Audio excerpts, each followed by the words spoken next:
La vacunación en tiempos de la pandemia del COVID realmente representa un gran desafío,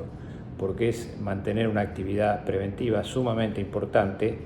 al mismo tiempo que tenemos que proteger a la población. Es decir, por un lado, nosotros tenemos que evitar,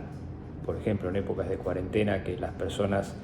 desarrollen actividades o mantengan el distanciamiento social o se queden en sus domicilios, pero al mismo tiempo necesitamos que esas personas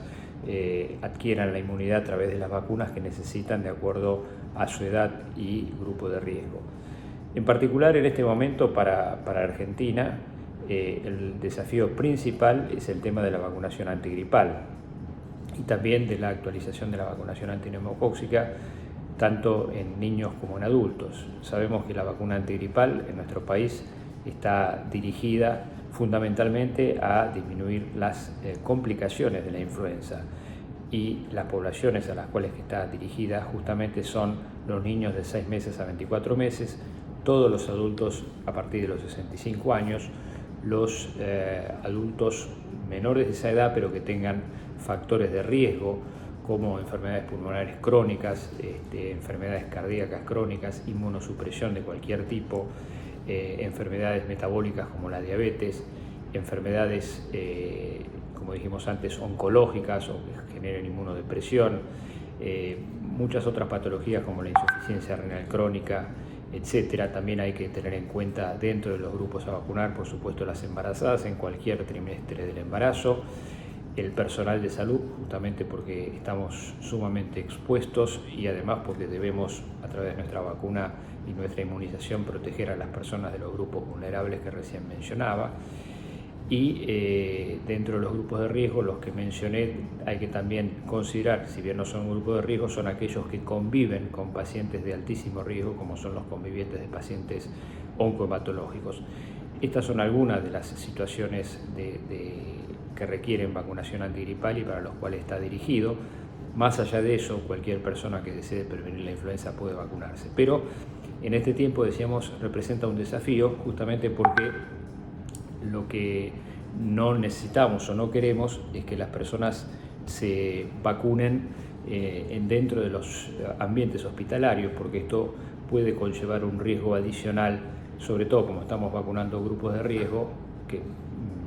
aproximadamente son los mismos que para los grupos de riesgo de mayor tasa de complicaciones y muerte por el COVID-19, tratamos de que este tipo de actividades preventivas se lleven a cabo fuera de los hospitales. De hecho, muchas de las lugares de vacunación antigripal se están realizando en escuelas o en otros sitios donde habitualmente no hay presencia de enfermos con sospecha de COVID-19. La otra vacuna que mencionamos al comienzo es la vacuna antineumocóxica. Recordar que esta vacuna, las indicaciones son parecidas a los grupos de riesgo en adultos que para la antigripal. Todos los mayores de 65 años y los menores de esa edad que tengan alguno de los factores de riesgo similares, a los cuales hay que agregar el tabaquismo y las hepatopatías crónicas, y después en niños de acuerdo al calendario habitual. Recordar también que en adultos estamos utilizando el esquema secuencial desde el 2017 con una dosis inicial de la vacuna 13 valente conjugada y después al año una dosis de la vacuna de 23 polisacáridos, salvo que sea el grupo de inmunosuprimidos en los cuales el intervalo es menor y se hace de 8 semanas. Luego hay que tener en cuenta todas las demás vacunas del calendario. Esas vacunas tienen que administrarse de acuerdo justamente a la edad o al grupo de riesgo. Recordar las vacunas al nacimiento, BCG y hepatitis B, que esas seguramente se están administrando porque los recién nacidos están dentro del hospital y se les puede administrar la vacuna allí mismo. Después lo más complejo seguramente son las visitas de los padres y de las madres llevando a esos niños en las distintas edades de vacunación con la dosis de vacuna antineumocóxica conjugada a los 2, 4 y con el refuerzo a los 12 meses. Esas dosis hay que tratar de cumplirlas, sabemos que es difícil, entre la cuarentena y la dificultad para circular y el acceso a los centros de vacuna, esto se complejiza, pero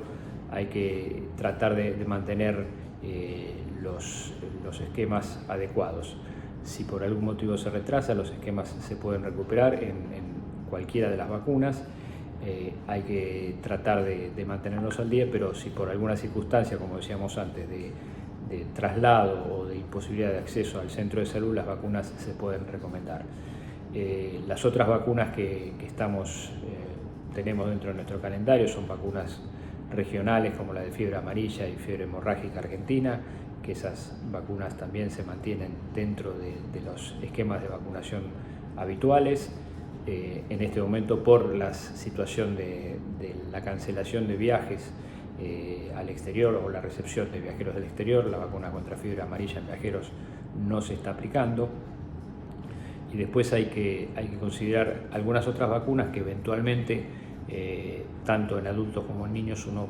podría diferir algunas semanas dentro de su aplicación. Recordar que estamos justamente en época de inicio de las clases, donde muchos niños reciben su vacuna adecuada al ingreso escolar. Esas vacunas, hay que recordar, son los refuerzos de la vacuna contra la poliomielitis, la vacuna triple viral, que sigue siendo de fundamental importancia porque recordamos que todavía estamos con casos de sarampión hace no mucho tiempo, por lo cual la vacunación con la vacuna triple viral, sarampión, rubiola y parotiditis, yo diría que es la más importante de tratar de mantener en el calendario. Recordar que esta es una de las vacunas que se da a los niños al ingreso escolar, además que también se aplica al año de vida. Entonces, eso es lo que uno tiene que tener en cuenta en las vacunas del calendario, que en adultos también pensar en la vacuna triple viral, en aquellos adultos que por algún motivo no tienen 2 dosis demostradas y certificadas a lo largo de la vida. Esa vacuna también hay que aplicarla porque lo decíamos antes, la necesidad de estar al día con el componente antisarampionoso. En ese caso, si la persona no tiene registro de sus vacunas, se puede hacer una serología IgG contra sarampión para demostrar su estado inmunitario, y si es necesario, este negativo, se puede aplicar 2 dosis separadas por un mes de intervalo. Después, la mayoría de las otras vacunas son vacunas que están dentro del calendario en distintas edades. Recordar que nosotros, como trabajadores de la salud, siempre tenemos que estar protegidos con la vacuna antigripal. De hecho, la vacuna antigripal se está aplicando dentro de los centros de salud y dentro de los hospitales. También, por supuesto, la protección contra hepatitis B en cualquier trabajador de la salud o estudiantes de ciencias de la salud es muy importante. Y la vacuna contra pertusis acelular, triple bacteriana celular, en trabajadores de la salud que están en contacto con niños en el Nazares de neonatología. También es muy importante recordar la vacunación en la embarazada, ya que la misma tiene que estar protegida contra influenza, como dijimos antes, y también con la vacuna triple acelular. Esas situaciones son muy importantes, hay que recordarlas, y a pesar de estar en la pandemia, tenemos que asegurarnos la protección de las embarazadas con estas vacunas para estar bien protegidas durante el embarazo, y la protección que representa para el recién nacido, en particular con la vacuna antigripal, y por supuesto con la vacuna contra pertusis, que ha demostrado disminuir la mortalidad, sobre todo en los primeros 6 meses de vida del lactante. Esas serían las vacunas más importantes. Como dije al principio, es realmente un gran desafío mantener actualizados el programa amplio de inmunizaciones y las vacunas en este momento de crisis sanitaria y crisis de vida que estamos atravesando no solo en nuestro país sino en el mundo, pero hay que tratar de hacer los máximos esfuerzos para mantener los calendarios al día y al mismo tiempo evitar el riesgo que hoy significa la enfermedad producida por el SARS-CoV-2, que es el COVID-19 como se ha denominado, que es altamente transmisible y que sobre todo el riesgo aumenta en lugares cerrados y en los medios hospitalarios o centros de salud, ya que hay un mayor tránsito de pacientes con sospecha de esta enfermedad. Por ese motivo decimos que el desafío es grande, pero creo que debemos ser innovadores y creativos y tratar de brindarle a nuestros pacientes la mayor protección posible contra las distintas enfermedades inmunoprevenibles. Gracias.